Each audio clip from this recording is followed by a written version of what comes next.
It's all going to come back together because there's the front end of the main field. It surely must come back together now. 2 kilometers from the finish line. All the sprinters queuing up at the front. Cipollini is there. Petacchi is there. Zabel, of course, is right there in the middle of your screen. Oscar Ferrer is still there. And all kinds of elbows being thrown. Very dangerous. Axel Merckx going off the front. Oh, my goodness. That was almost a crash as everyone came back together. Now, this is going to be a melee to the finish line. A melee to the finish line it will be. They're all moving up towards the outside, trying to find the wheels of their sprinters. Alessandro Petacchi is right there.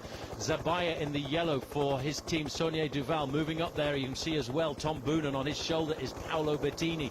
They all think there's Eric Zabel as well, but this is a very dangerous part of the race. We're all over the main field. The FDJ.com is on the front end, and they've got their man Matty Wilson looking over his shoulders. Philippe Gilbert there, the rider from Française des Jeux, a pretty quick rider, good finisher.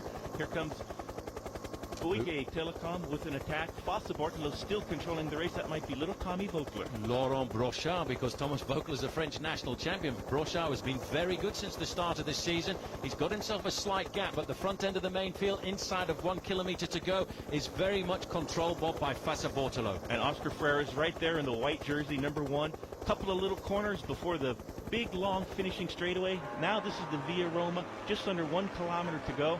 Fossa Bortolo still controlling the tempo, looking for their man, Alessandro Petacchi, to be the first time for him to win Milan-Sanremo. Inside the final 500 meters, and it's still very much in the control of Alessandro Petacchi and his men, but Oscar Freire now is moving up into 4th place. Paolo Bettini is up into 2nd. Moving around the outside there is Danilo Organized. Boonen is right there in about 5th place. Alejandro Valverde, there's Mario Cipollini. I'm sure he's a little bit too far back, but Bettini, now having done all of that work himself inside of 400 meters, is starting to set up the sprint. Alessandro Petacchi's not too far away. Bettini pulls off, leaves Petacchi with a long way to go. The sprint now has to go. It's slightly uphill. You can see now Danilo Hondo is looking for his man. Alessandro Petacchi is hugging the barriers on the right-hand side. He's going to get this Milan-Sanremo for the first time ever. The challenge is coming there on his wheel by Hondo, but can he come back? No, he cannot. And Alessandro Petacchi's get what he's dreamed about for many, many years. They've wanted this victory.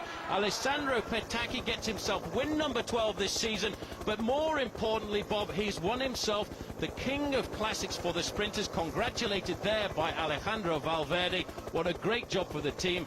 This man is now most certainly the fastest finisher in the world. Unbelievable sprint. He had about 400 meters by himself at the front of the bike race.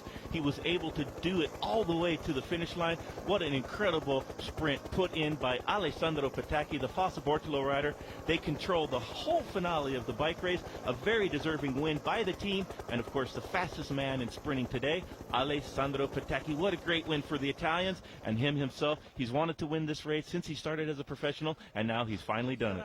Bob, I have to giggle a little bit because just looking down there at the chaos of the finish line, this is Italy, isn't it? The Milan-Sanremo finish is always like that. The Italians trying to get in there and get an interview live on the line. But I think for Petacchi, this is a very emotional moment. Congratulations coming from the team.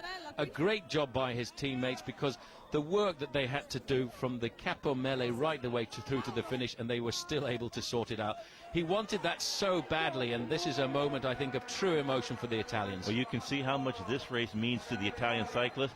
I don't think we've ever seen Petacchi happier at the finish line. I'm sure he would trade all 11 wins he's had so far this season for this one win here at Milano-Sanremo. What an incredible day for Italian cycling and Alessandro Petacchi. Well, you have to say that's absolutely true. This race is very dear to the heart of the Italians, and through history, about 50% of the winners of this event have been Italian. Look at that little bit of argy-bargy there. Oscar Freire and Eric Zabel trying to sort it out. Let's have a look at this.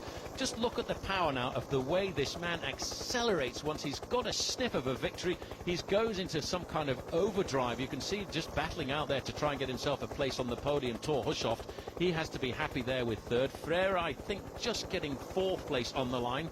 Eric Zabel fading a little bit, but probably finishing in the top 10. But this is the chaos, the glory and the emotion of Italy, and the win in Milan-Sanremo of Alessandro Petacchi.